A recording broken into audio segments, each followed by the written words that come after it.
The Ranger Martin has spent over 30 years of his life in the green forest. Considering nature as his true home, his companion is a Labrador called Shadow, loyal and brave, always tracking every step of the patrol. In normal days, they roam along dense trails recording signs of wild animals and checking sensitive Ariza rainstorm that persisted for many days. Stirring the mountains and forests, great gentle river suddenly became a ferocious flood. Water rose and rolled trees fell, rocks and soil slid everywhere, making the patrol both urgent and dangerous. Ranger team had to split into several small groups dispersed across the area to quickly grasp the situation and support the wildlife. Martin drove an old pickup truck. Shadow sat in the back seat, his ears erect, his eyes constantly watching the raging river. The sky was dark and gloomy, thunder and lightning were constant, and gusts of wind were whistling past, making the atmosphere in the car even heavier. Suddenly, Shadow leaped up and barked loudly, his eyes fixed straight out the window as if he had spotted something extremely urgent. Martin quickly braked, anxious, leaning to look in the direction of the dog, but saw only water rushing in the rain. In that moment, Martin was still confused. Shadow suddenly jumped out of the carriage like an arrow toward the riverbank. Martin was startled and panicked, calling out loudly to call him back, but it was too late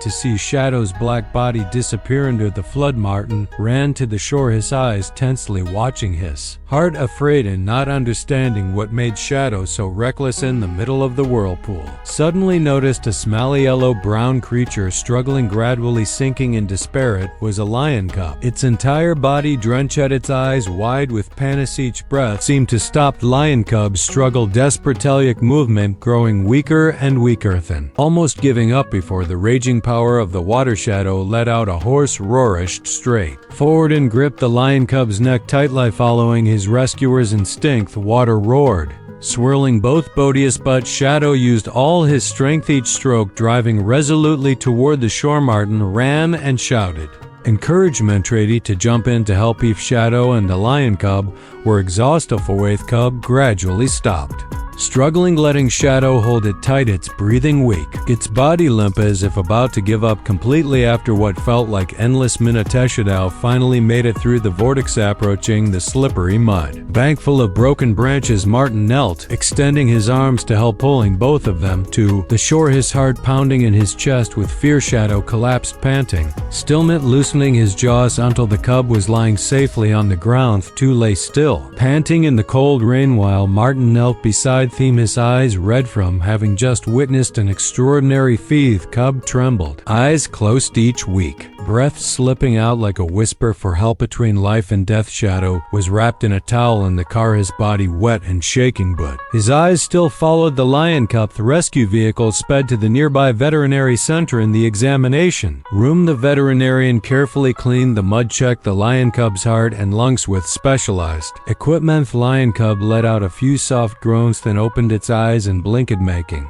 everyone breathed a sigh of relief because there was hope of survival. Shadow was also examined carefully. Luckily, had only small scratches and was exhausted. After battling the fierce what-era, doctor came out and announced that the lion cub would get past the critical condition if given special care over the vessel. Next few days, Martin bent down to stroke Shadow's wet fur, whispered thanks, his eyes shining with pride. At that moment, knew his whole life had witnessed a friendship that transcended species and was worth remembering forever. Martin was given a special mission to help Shadow take care of the lion cub during recovery in the semi-wild area. In the early days, the lion cub was still shy, hiding in the corner of the cage, its eyes still shining with unfamiliar fear. Shadow patiently lay close in it, moving, gradually making deep warm sounds that reassured the lion cub. One day, the lion cub hesitantly walked closer, sniffed Shadow, then rubbed its head lightly against the warm black fur. From then on, the two played nonstop, chasing each other around the yard, rolling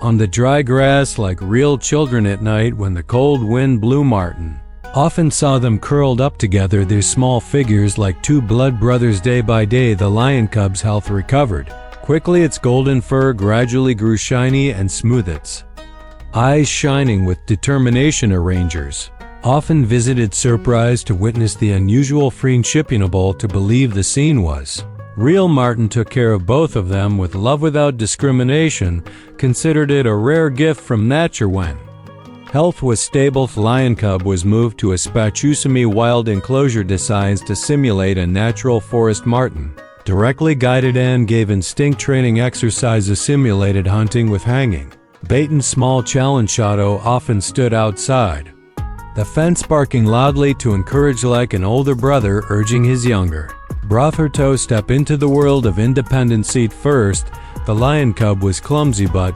gradually it learned to stalk, jump accurately, and show its strength more and more clearly. Martin observed and recorded each progress, both happy and worried about the day when they would have to part. Its eyes gradually exuded a wild look, but every time it saw a shadow it ran to rub its head affectionately. Shed and the lion cub sometimes ran along both sides of the fence as if racing, creating a scene both fun and touching. Martin knew that one day, not far away, lion cub would have to leave this placedo, return to its species. Every afternoon he sat by the fence watching the two play, his eyes heavy with thoughts, not wanting to part. 6 months passed.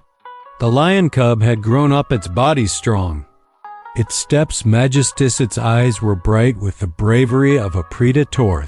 Day of parting was Seth Center prepared a special car to take it to the distant grasslands. Martin brought Shadow. The dog immediately rushed to lick his friend's face, and the lion cub rubbed its head with reluctance. The two clung to each other, growling and barking loudly as if they were having their last conversation. Martin's heart was filled with sadness. Martin hugged Shadow tightly, whispering that they had done the best they could for the lion cub. Shadow barked loudly, the sound like a farewell, causing the entire team of rangers to stand still, their eyes blurred with emotion.